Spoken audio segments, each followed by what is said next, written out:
Alrighty, so this is the final lecture of period 3. After this, we're going to be moving on to period 4. Today, we're going to look at the presidential administrations of George Washington and the John Adams. They created institutions and precedents that put principles of the Constitution into practice. However, both domestically and internationally, they experienced many troubling issues. So let's start at the beginning. The Constitution has just been ratified, and the first order of business is holding elections. The first Congress was elected in 1788, with the first session beginning in March of 1789. This was held in New York, where the first capital of the United States was, as Washington, D.C. was still being built.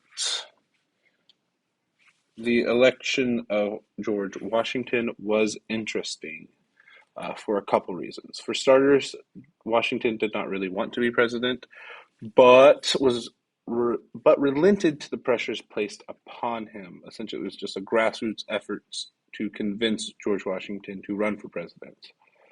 A couple of other things. The Electoral College worked differently than it does now. So each electorate would actually cast 2 votes. The person with the most votes would receive the presidency, and the runner-up would receive the vice presidency. Of the 69 electors who were allowed to vote, all of them voted for George Washington. New York, however, failed to file a slate of electors. North Carolina and Rhode Island were unable to participate because they had not yet ratified the Constitution. The Congress counted and certified the electoral vote on April 6, and Washington took over the presidency that same month. His first job of the new Washington's first job as president was organizing the new departments, whose head would become a part of the presidential cabinet. Key members of the cabinet were Thomas Jefferson as Secretary of State, Alexander Hamilton as Secretary of Treasury. You had Henry Knox, who was Secretary of War, and a guy named Randolph, who was the Attorney General. But before we talk about Hamilton, we first need to discuss the third branch of government. So we talked about when the legislative branch met and was elected, and then how George Washington was elected. We have to talk about the judicial branch. The Supreme Court was the only court explicitly mentioned in the Constitution, and Congress had to figure out how to set it up. So Congress was given power to create federal courts and a number of justices to make up the United States Supreme Court. They also passed the Judiciary Act of 1789 that set up 1 Chief Justice and 5 Associate Justices. We still have a Chief Justice today. Their job was to rule on the constitutionality of decisions made by the state courts. But Congress did not stop there. They also established 13 district courts, aka 1 per state, as well as a circuit of appeals. So if you didn't like the way the judgment went, you could appeal in the circuit of appeals to try and have that judgment overturned and put into your favor. Now that the Supreme Court's out of the way, let's talk about Thomas Jefferson and Alexander Hamilton. So, for starters, Thomas Jefferson and Alexander Hamilton did not like one another. And it really centered around the fact that Hamilton wanted a strong central government, and this was easily seen through his financial program, Hamilton's financial program. It was broken down into 3 different parts. 1, his goal was to pay off all the national debt at face value and assume all the war debts of the states. Remember, under the Articles of Confederation, each state essentially acted like its own government, and they took out their own loans. So they were indebted to other governments. Under his plan, the United States would consolidate all of those debts under the federal government and then pay them off.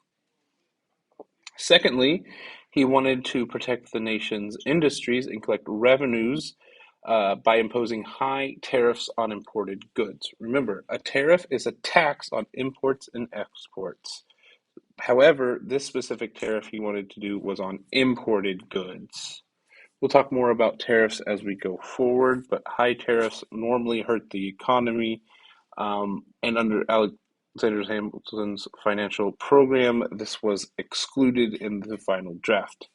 Lastly, he wanted to create a national bank that could regulate currency, pay off debt, etc., etc. A national bank is extremely important, but people were afraid that it was going to put too much power into the central government. Support for this plan came from northern merchants who would have more financial security and be able to create more wealth for themselves under this plan. But the opposition came from the Southerners, especially led by Thomas Jefferson. This was, again, because they were afraid that this move would push more power into the federal government's hand. And under federalism, there is supposed to be a separation of power that's shared between the states and the federal government. And they wanted more power in the state governments than the federal government, afraid that the central authority would take away liberties. Ultimately, this plan was to create a more stable national government that would support the country both domestically through trade and establish international credit. At the end of the day, despite Jefferson's protest against Alexander Hamilton's financial program, Washington sided with Alexander Hamilton. Jefferson was upset, and this caused a lot of tensions between the two. And this, along with other things that we'll talk about later, eventually led to Jefferson resigning from the cabinet. For Washington's first term, that's the most important bits that you need to know. Now we're going to move on to his second term. So he was elected again in 1792. During his second term, we are going to expand a bit to include what is happening on the world stage and talk beyond what is happening in the U.S. political sphere. But first, let's finish up domestic politics. By the way, if you don't know what domestic means, it just means at home. So, in the United States. So George Washington was elected again, with Adams receiving the second highest votes for the vice presidency. But this time, one important aspect of American politics life popped up, and that was the rise of the first political parties. We see a little tease of this during the Constitutional Convention with the Federalists and the Anti-Federalists, but now they are organizing. The 1790s are known as the Federalist era. George Washington being a Federalist is debatable, though, with some historians. However, he did lean more toward Federalist policies, but did try and stay nonpartisan. John Adams was 100% a Federalist, as well as Alexander Hamilton. By the 1792 election, as seen on this map, Anti-Federalists were organizing into the Democratic Republicans. Thomas Jefferson would become one of their strongest members leading on. But you can see that Clinton was the only one running under the title Democratic Republican at this time.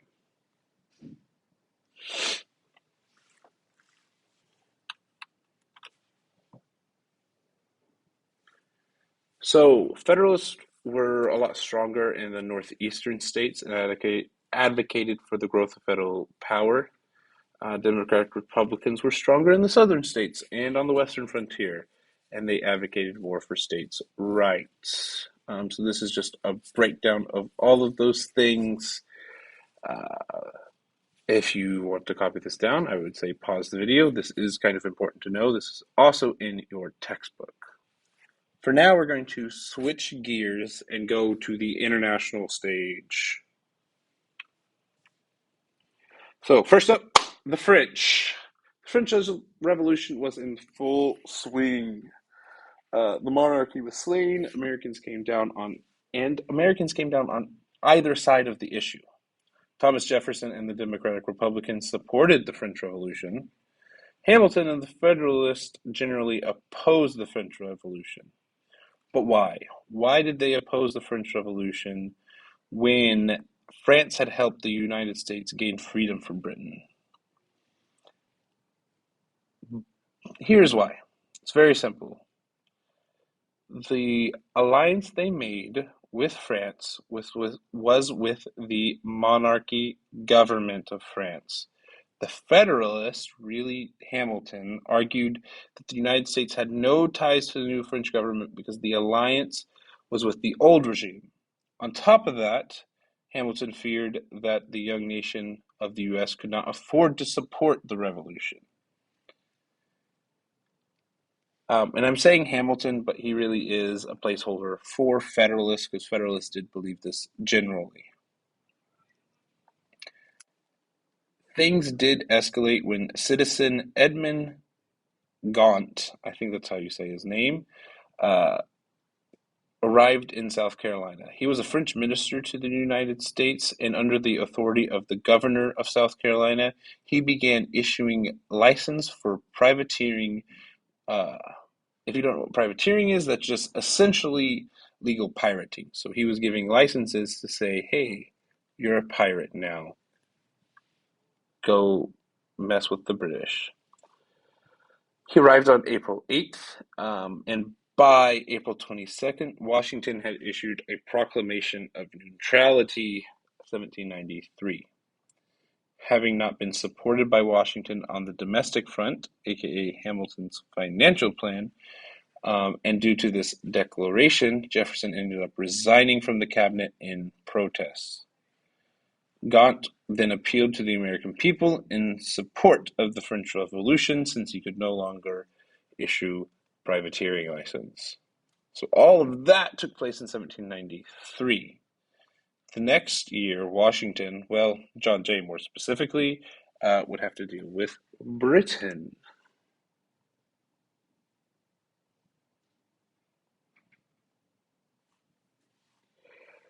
So Americans were moving into the Northwest Territory. But if you remember, one of the issues of the Articles of Confederation was the United States was not able to kick the British out of the forts along the Great Lakes. Also, Britain was impressing American merchants that were trading with France. Impressment is very simple. I take, if I show up and I am the British government and I see a ship, I gather around it and I tell them to drop anchor, stop moving. You're not allowed to trade with France. And then I walk up and say, actually, you know what? You, an American citizen, are now a part of my Navy. That's impressment. It's the forced military service of a captured uh, sea vessel and their crew. So this angered a lot of Americans because they weren't under British rule anymore, and impressment was wrong, according to the Americans. So John Jay was the man chosen to negotiate with Britain. In 1794, a treaty was signed.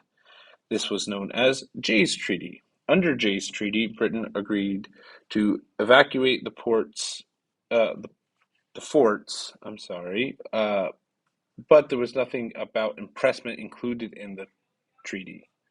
Because of this, the treaty was relatively unpopular with people who supported France, aka Democratic Republicans, and this further divided the Federalist and Democratic Republicans along partisan lines.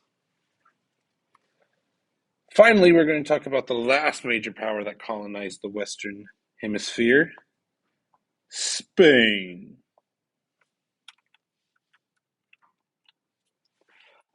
So Spain and the U.S. had a tract of land that was under dispute. You can see it under the portion that says claims of Spain relinquished in 1795, and it was relinquished in 1795 because of a guy named Thomas Pinckney.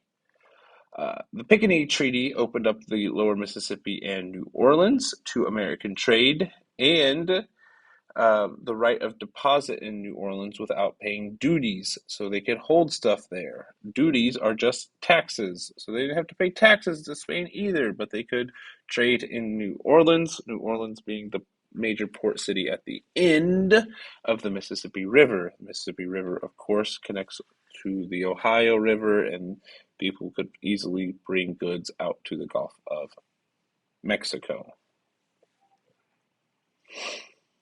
It also did create a boundary as the 31st parallel between Florida and the United States, Florida being, of course, owned by Spain at this time.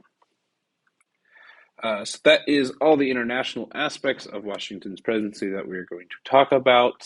Next, we're going to talk about the domestic problems the United States has faced. Beginning with American Indians, this sort of bridges the gap between the domestic troubles and the international troubles. At this point, each tribe is its kind of, sort of, quote unquote, country, despite being within land that is internationally owned by the United States, internationally recognized as being owned by the United States. American Indian relations to the U.S. government is an extremely complicated issue, and I will cover that more when we talk about conflicts during the latter half of the 1800s. But for now, we're just going to have to talk about that pesky Northwest Territory, also known as the Ohio Territory. So, a bunch of American Indian tribes rallied together in what is called the Northwest Confederacy, in which they opposed the settlement of their lands by Americans. The conflict was sporadic, but most important. The most important battle that took place was known as the Battle of Fallen Timbers. The battle took place among trees toppled by a tornado near Maumee River in northwestern Ohio. American forces ended up winning the conflict, and the Confederacy fell apart. Subsequently, that led to the Treaty of Greenville. The Treaty of Greenville is significant because it surrendered all American Indian claims to the Ohio Territory to the United States. So they didn't have to fight with them anymore. American Indians populations were not the only group causing issues for the U.S. federal government, though. In 1794, to make up revenue because of the lower tariff that was denied under Hamilton's financial plan, he persuaded Congress to pass he being Hamilton, persuaded Congress to pass an excess tax on the sale of whiskey. Whiskey is made from grain which was prosperous in western Pennsylvania. Taxing whiskey put a strain on the farmers, and they refused to pay the tax. Washington responded by federalizing 15,000 members of state militias. Washington himself personally led the militia to stop the rebelling farmers. He took commander-in-chief very seriously. Needless to say, this was a very controversial move, as the U.S. federal government was fighting its own people and subsequently taking the power of states and federalizing them, having control of the state militaries as the federal militaries. So it was very controversial, however, in my opinion, necessary by Washington.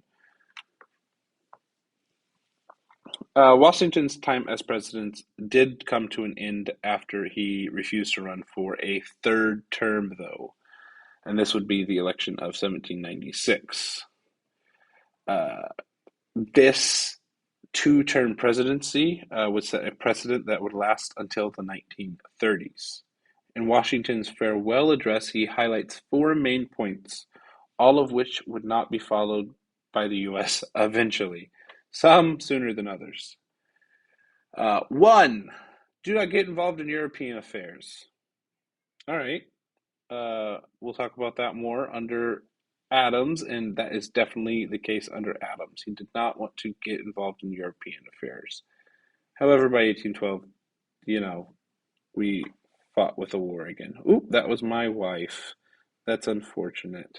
Um, Not unfortunate that she loves me, just unfortunate it popped up. uh, there we go. He also told the United States not to make permanent alliances in foreign affairs. This was to combat the ideas that the United States needed to help the French revolutionaries, even though some people disagreed with it, so there wouldn't be disagreement. Just don't create permanent alliance with foreign affairs. He also warned to prevent the form of political parties, as these were beginning to be seen all over the place between the Democratic Republicans and the Federalists, and to not fall into sectionalism. Sectionalism is just the ideas that you're unwilling to compromise because our section, aka our political party, is the right, vice versa, no compromise, essentially, is what sectionalism means. So, with that in mind, let's talk about the political parties that's blah, blah, blah, blah, blah. So, let's talk about the political parties that fought for the presidency in 1796. So, John Adams ended up winning, as you can see on the chart. He was the Federalist candidate following Washington, and Jefferson was elected as the VP. Remember, the second most votes ended up getting the presidency. John Adams only barely won by 3 votes. Fundamentally, John Adams and Thomas Jefferson uh, clashed throughout John Adams' one term in office. They had a fundamental disagreement on the role of government. They were divided on almost every single major issue, and on top of that, the great John Adams would violate civil liberties. Oh, how he has fallen from grace. Man, I love John Adams, but he really did mess some stuff up here. So, under John Adams, tensions with France began accelerating. Both France and Britain were practicing impressment and seizing American merchant ships. Americans were enraged that the President of the United States would allow such an attack on American ships. They are a sovereign nation. How dare the President not do something about this? What most Americans didn't know, though, was that John Adams was sending a delegation to France to try and find a sensible solution to this conflict. Unfortunately, the delegation was asked for a bribe by the French ambassador. Um, but on the bright side, they did refuse. Local papers pushed the ineptitude of Adams' government's inability to resolve tensions diplomatically. This bribe would be called the XYZ affair, uh, uh, as the delegates that were sent went unnamed. Furious Americans uh, began chanting millions for defense, but not one cent for tribute in response to the XYZ affair. Adams did resist the popular sentiment for war. Remember, he wanted to keep neutrality, just as Washington had said. However, he wasn't completely passive. He did raise taxes to help support the growth of the U.S. military or U.S. Navy to protect U.S. merchant ships. This kicked off what is known as the quasi-war between the United States and France. So it's not really a war. No declarations of war were ever had, but there were some naval skirmishes. Sentiments toward Adams continued to sour amongst the American people. However, the Federalists still did gain control over both houses of Congress in 1798. As such, they passed A couple of laws: the Naturalization Act, the Alien Act, and the Sedition Act. Most of the time, you will see this as the Alien and Sedition Acts. Uh, the Sedition Acts tightened restriction on. No, I'm sorry. The Naturalization Act and the Alien Act tightened restriction on the foreign-born Americans, while the Sedition Act limited freedom of speech. Um, Now, let me rephrase that. The Sedition Act limited speech that was critical of the U.S. government. Free speech was so limited that Benjamin Franklin Bosch, Benjamin Franklin's grandson, was actually convicted under the Sedition Acts for talking bad about the president in a newspaper. And this leads us to the first nullification crisis. So, the Sedition Acts, very bad, not good. Naturalization Act, Alien Act, also not great, but they were just trying to codify more citizenship requirements. They were not great. But the Sedition Act is the big one. So, Kentucky and Virginia saw this as a violation of the First Amendment and a violation of federalism. The federal government was overstepping its bounds. So the legislators of Kentucky and Virginia nullified the laws, aka they made them invalid. However, the Constitution is supposed to be the supreme law of the land. The federal government overrules the state government. So nullification was very controversial and was not allowed to happen. However, the federal government wasn't strong enough to enforce it in these two states. As such, John Adams continued to lose popularity, and this did set the stage for the nullification controversy that we see in the 1830s, that causes tensions to rise, which eventually erupt in a civil war. The Federalists lost control of the Congress in 1800 and the White House, never to regain the White House again. John Adams, the only and last Federalist president, depending on who you ask. You know, some people say Washington was a Federalist, but as I said, he was trying to be unpartisan. It's complicated. Washington definitely would have said he wasn't a Federalist. So we're just going to stick with John Adams, first and last Federalist president, and only served one term. This takes us to the election of 1800. Adams lost. He didn't lose by a lot, but that second term wasn't there for him. Ended up being Jefferson and Burr running together, where they fought head to head, ended up getting tied electorate votes. It was thanks to the efforts of Alexander Hamilton that Jefferson was elected to the House, as he did not want Burr to be the president, so Burr ended up getting the vice presidency.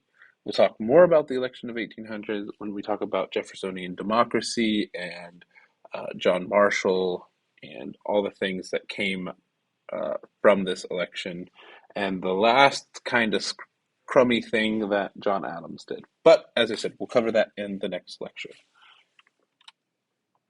As for now, that is everything for AP US history and the first political parties, the presidencies of George Washington and John Adams. Prepare for your test, make sure you do the review guide, and I hope that you have a fantastic day.